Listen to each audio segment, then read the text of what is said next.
وہ ایک عمل نوٹ کر لیں، اور وہ آیت کریمہ کا عمل ہے۔ آپ نے 2 رکعت نماز نفل پڑھنی ہے حاجت کی نیت سے، 2 رکعت نماز نفل پڑھنی ہے حاجت کی نیت سے۔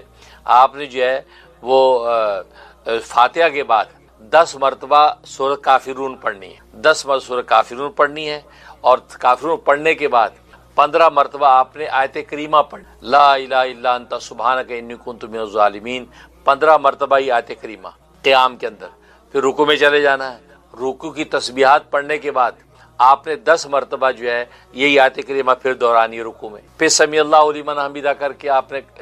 کھڑا ہو جانا ہے قومے میں۔ اب قومے میں آپ کھڑی ہیں تو پھر آپ نے 10 مرتبہ آیت کریمہ دہرانی ہے، جیسے صلاۃ التسبیح میں نہیں دہراتے اس طرح سمجھے، دہرانی ہے۔ اس کے بعد پھر آپ سجدے میں چلی جائیں، سجدے کی تسبیحات پڑھنے کے بعد پھر آپ نے 10 مرتبہ آیت کریمہ پڑھنی ہے، لا الہ الا انت سبحانک انی کنت من الظالمین۔ پھر آپ نے جو ہے سر اٹھانا ہے، جلسے میں بیٹھی ہیں تو 10 مرتبہ آپ نے آیت کریمہ پڑھنی ہے۔ پھر دوسرے سجدے میں چلی گئیں، اس میں بھی یہ آپ نے سجدے کی تسبیحات پڑھ کے آپ نے 10 مرتبہ آیت کریمہ۔ پھر آپ اٹھ کے سجدے سے پھر بیٹھ جائیں، جیسے صلاۃ التسبیح میں بیٹھتے ہیں، بیٹھ کے آپ نے 10 مرتبہ پھر دہرانی ہے آیت کریمہ۔ پھر بغیر اللہ اکبر کہتے ہوئے دوسری رکعت کے لیے کھڑے ہو جانا ہے، کھڑے ہو گئی۔ اب اس رکعت میں آپ نے فاتحہ کے بعد 10 مرتبہ قل هو اللہ پڑھنا ہے، قل هو اللہ پڑھنے کے بعد اب آپ نے 15 مرتبہ پھر آیت کریمہ دہرانی ہے۔ اسی طریقے سے وہ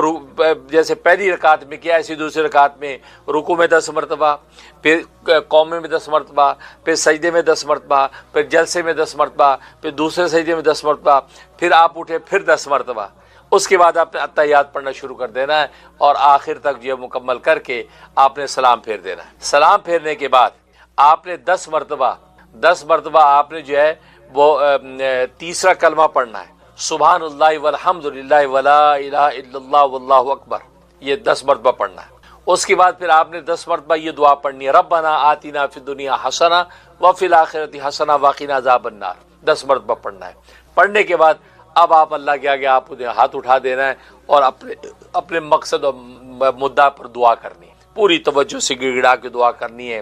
20 منٹ، آدھا گھنٹہ جتنا آپ جی چاہے گڑ گڑا کے مانگنا ہے، بس پھر سمجھے بیڑا پار ہو گیا۔ یہ کمال کی چیز بتائی میں نے تمام ناظرین حاضرین کو، اس کی میں اجازت عام دیتا ہوں، میرے لیے بھی صدقہ جاریہ بن جائے کسی بھی قسم کے کام کے لیے جس میں آپ بالکل بے بس ہو جائیں، تو بس آپ یہ 2 رکعت پڑھ لیں اس انداز سے۔ پھر دیکھیں وہی قرآن میں جیسے اللہ نے کہا فنادا فی الظلمات اللہ الہ الا انت سبحانک انی کنت من الظالمین، پس پکارا وہ یونس، پکارا وہ بے بس یونس، گویا کہ وہ پکارا، کیا پکارا، اللہ الہ الا انت سبحانک فی الظلمات، یعنی اندھیریوں میں، یعنی سمندر کی اندھیری، پھر یہ وہ مچھلی کی اندھیری، پھر اس کے پیٹ کی اندھیری، اور پھر یہ سمندر کی تہہ کے اندر مچھلی، وہاں کی اندھیری، اندھیریاں در اندھیریوں کے اندر وہ اپنے رب کو پکارا، اور کیا کہا، لا الہ الا انت سبحانک انی کنت من الظالمین، بس کا پکارنا تھا۔ فاستجبنا لہ، پس ہم نے قبول کر لیا، ونجیناہ من الغم، ہم نے اس کو غم سے آزاد کر دیا،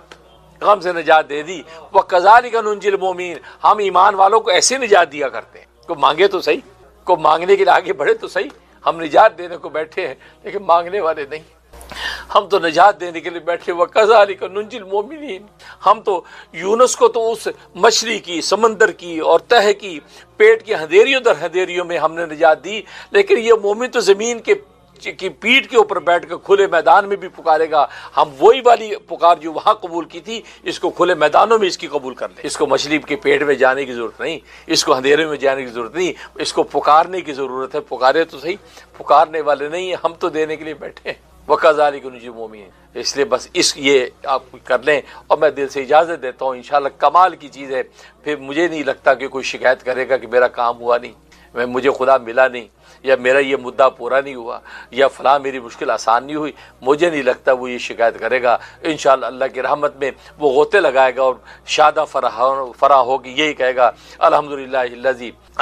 الذی تتم الصالحات، تمام تعریف اس اللہ کے لیے ہیں کہ جس کے ذریعے سے نیکیاں جو ہے اور صالحات اپنی اختتام و تکمیل کو پہنچتی ہیں، پھر وہ شادہ فرح ہوگا، اللہ کا شکر کرے گا۔ اس لیے میں اجازت دیتا ہوں اس عمل کو کریں۔ اس لیے تو کہا بقدر القدی تکتسب المعالی، کہ مشقت اور مجاہدے کی مقدار پر بلندی حاصل کی جاتی ہیں۔ ومن طلب العلا سحر اللیالی، جو اللہ کی کہ ہاں بلندیاں چاہتا ہے وہ راتوں کو جاگا کرے، اس لیے کہ اس کے لیے وہ جو اللہ کو پانا چاہتا ہے اس کے لیے ہر رات لیلۃ القدر ہے، اس لیے کہ جس نے رات کی قدر جان لی، امام رومی فرماتے اس کی ہر رات لیلۃ القدر ہے۔ ہم تو رمضان میں لیلۃ القدر ڈھونڈتے ہیں اور فرماتے تم رات کی قدر جان جاؤ تو تیری ہر رات لیلۃ القدر ہے، ہر رات میں تمہیں خدا نظر آئے گا، ہر رات میں لا الہ الا اللہ کی ضربیں جب لگاؤ گے تمہیں ایسا لگے گا کہ آسمانوں پر بیٹھ کے خدا کو یاد کر رہا ہوں۔ اور اللہ تبارک و تعالیٰ نے جو کہا تھا کہ نحن اقرب الیہ من حبل الورید، میں تمہاری شارک سے بھی زیادہ قریب ہوں، تو اللہ تو کہتا ہے میں تمہارے قریب ہوں، لیکن ہمیں پتہ نہیں کہ ہم اس کے قریب ہیں یا نہیں۔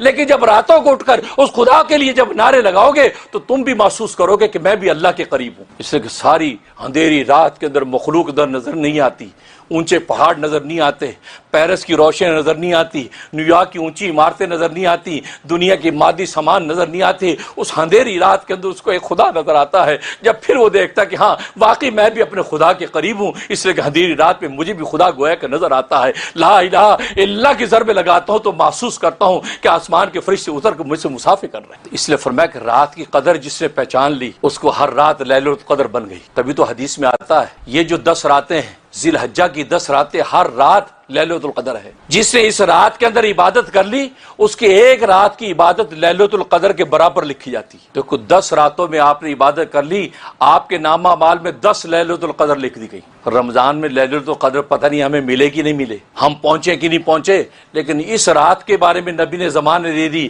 جس نے ذی الحجہ کی 10 راتوں کے اندر اللہ کی عبادت کر لی، اللہ کے لیے قیام کر لیا، اللہ کے لیے اس نے ان صلاتی و نسکی کی حقیقت بیان کر دی، تو فرمایا کہ ایک رات اس کے لیے لیلۃ القدر کے برابر لکھی۔ آج ہم بات کریں گے سورۃ القدر کے بارے میں۔ قدر جو سورۃ انا انزلنا کے نام سے بھی ہے، بہت قیمتی سورت ہے جی، اور اس کا جو ہے تدوین کے اعتبار سے 97 نمبر ہے اور نزول کے اعتبار سے 25 نمبر ہے۔ اس میں جو ہے قدر اعظم کا ذکر ہے، یعنی قدر و منزلت جو ہے، ظاہر دنیا میں ہر طرح کے قدر و منزلت کے فیصلے ہوتے ہیں، لیکن اس کے اندر جو قدر و منزلت ہے وہ سب سے اونچے درجے کی قدر و منزلت اس سورت کے اندر ذکر کی گئی، اور یہ مکی سورت ہے، یعنی ہجرت مدینہ سے پہلے نازل ہوئی ہے، اور اس کے اندر اس حقیقت کو واضح کیا گیا ہے کہ ظاہر ہے کہ اس سے پہلے والی سورت علق کے اندر پہلی 5 آیتیں جو ہے وہ ہیں جو سب سے پہلے نازل ہوئی اقرا کی، اور اس کے اندر ٹوٹل 5 آیتیں ہیں۔ تو اشارہ اس بات کی طرف یہ ہے کہ جس نے یہ قرآن کریم جو 5 آیتوں سے سٹارٹ ہوا ہے، جسے اس قرآن کریم کو سینے سے لگا لیا، اس کی حقیقت کو سمجھ لیا، تو وہ اگلی 5 آیتوں میں پیغام دے دیا کہ وہ قدر و منزلت کی بلندیاں پا جاتا ہے، اور ایسی قدر و منزلت کی بلندیاں پاتا ہے کہ ایک رات اگر وہ عبادت کر لے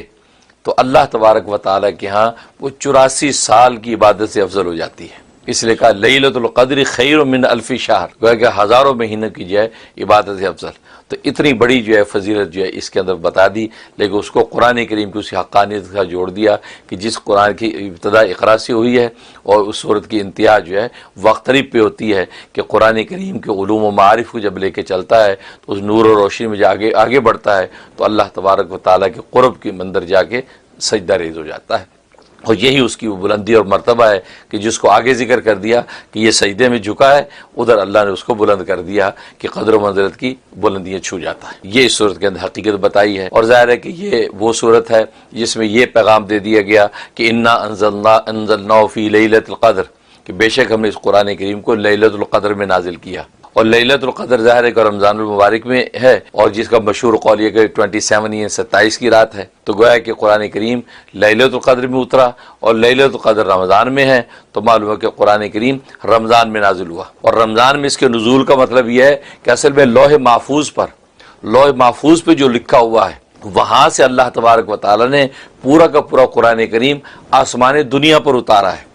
یہ جو ہمیں آسمان آنکھوں سے نظر آتا ہے اس کو آسمان دنیا کہتے ہیں۔ یہاں پر جو ہے وہ بیت المعمور یعنی ہمارے خانہ کعبہ کے بالکل محاذات میں اوپر بھی خانہ کعبہ ہے، اس کو بیت المعمور کہتے ہیں، تو لوح محفوظ سے اللہ نے اس بیت المعمور پہ اتار دیا۔ اس کا تذکرہ اس صورت کے اندر ہے کہ ہم نے قرآن کریم کو نازل کیا لیلۃ القدر میں، یعنی وہاں آسمان دنیا پہ اتار دیا۔ اب وہاں سے جو ہے وہ 23 سال کے عرصے میں وہ وقتاً فوقتاً نجمن نبی پاک صلی اللہ علیہ وسلم کے سینہ منور پہ اترتا رہا، اور پھر آپ اپنے آگے امت کو اس کا پیغام پہنچاتے رہے۔ تو یہ حقیقت اس کے اندر بتائی گئی ہے، اور اس رات کی فضیلت کو اتنا بڑھایا کہ فرمایا کہ وہ 1000 مہینے سے افضل ہو جاتی ہے اس ایک رات کی عبادت۔ اس لیے اس صورت کے اندر یہ حقیقت بتائی اور امت محمدیہ کو گویا کہ یہ تسلی و اطمینان دے دیا کہ بظاہر تم لوگوں کی عمریں 60 اور 70 کے درمیان ہے، لیکن ایک رات ایسی دے دی ہے کہ اگر اس رات کی عبادت کر لوگے تو پہلی امتوں کے حوالے سے جو تمہارے اندر مایوسی پیدا ہوتی ہے کہ پہلی امتوں کی تو ہزار سال عمریں ہوتی تھیں، کئی کی 100 سال عمریں ہوتی تھیں اور اللہ کی عبادتیں کرتے تھے، ہم تو ان کی عبادتوں کو نہیں پہنچ سکتے۔ تو اللہ تبارک و تعالیٰ نے فرمایا کہ نہیں، نبی پاک صلی اللہ علیہ وسلم کے صدقے طفیل سے ہم نے ایک رات ایسی دے دی ہے، اس رات میں کھڑے ہو کے چند نفلیں اگر آپ نے پڑھ لی اور وہ رات لیل القدر تم نے پالی اور اس کے پانے کی بھی حالات و امکانات تمہیں واضح کر دیے ہیں کہ رمضان کے آخری عشرے کی تاک راتوں میں کوئی ایک رات ہے۔ اب ایک شخص جو ان 5-4 راتوں کے اندر بھی نہ جاگ سکے اور چند نفلیں نہ پڑھ سکے تو پھر تو اس کی محرومی بد نصیبی ہے۔ یہ فرمایا اس میں تم جاگ لو، خدا کو پکار لو، تو جناب جو انہوں نے ہزاروں سال باتیں کی ہیں تمہاری بات اس سے افضل ہو جائے گی۔ یہ تسلی و اطمینان اس صورت میں دیا گیا ہے، اس لیے اس کا نام سورۃ القدر۔ اسے میرے دوست بزرگوں، رمضان کا مہینہ معرفت حاصل کرنے کے لیے شاندار مہینہ ہے، اس لیے کہ آسمان دنیا پر اللہ تبارک و تعالی اجلال فرماتے ہیں اور 24 گھنٹے اللہ تبارک و تعالی یہ اعلان کرتے ہیں کہ حل من مستغفر فاغفر لہ، ہے کوئی تم میں سے بخشی مانگنے والا میں اس کو بخش دوں، حل من مسترزق فارزق لہ، ہے کوئی رزق مانگنے والا میں اس کو رزق دے دوں، اعلیٰ قضا اللہ قضا، گویا کہ تمام ضروریات زندگی کا نام لے کر اللہ تبارک و تعالیٰ دن رات یہ اعلان کرتے ہیں، لیکن بس مانگنے والے چاہیے۔ اور نبی فرماتے اللہ قضا میں ساری، اگر اللہ سے اللہ کو بھی مانگ لیا تو اللہ تبارک و تعالیٰ مل جائیں گے۔ اور میں تو یہ کہتا ہوں لوگوں، اللہ سے اللہ کو مانگنا سیکھ، اللہ سے اللہ کو جب مانگ لیا اور اللہ مل گیا تو ساری کائنات قدموں میں ہے۔ لیکن آج ہم اتنے محروم ہیں، اللہ سے بھی اللہ کا غیر مانگتے ہیں، اللہ سے بھی اللہ کے غیر مانگتے ہیں، اللہ سے اللہ کا کم مانگتے نہیں، اللہ سے اللہ کو مانگنا سیکھ لو۔ اے اللہ ہم تجھ سے تجھے ہی مانگتے ہیں، جب اللہ مل جاتا ہے تو اللہ تبارک و تعالیٰ ساری کائنات قدموں میں ڈال دے۔ اللہ سے دعا ہے کہ اللہ تبارک و تعالیٰ رمضان کی ان مبارک ساعتوں کو جو ایسے محرومی کے ساتھ یہ نکلنے کا موقع نہ دے، ہمیں اس میں سے کسب فیض کا موقع دے، ہم ان ساعتوں کو کارآمد بنا لیں اور دن رات میں اللہ تبارک و تعالیٰ کے سامنے سجدہ ریز ہو کے اور ہاتھ اٹھا کے اس حال میں کہ اللہ تیری خاطر بھوکے ہیں، تیری خاطر پیاسے ہیں، تیری خاطر خواہشات سے دور ہیں، اب تیرا کام ہے کہ تو مجھے ہمیں مل جا، اس لیے تو نے وعدہ کیا ہے کہ روزے دار کو میں خود مل جاتا ہوں، یا اللہ اس رمضان کے مہینے میں تو اپنا آپ ہمیں عطا فرما۔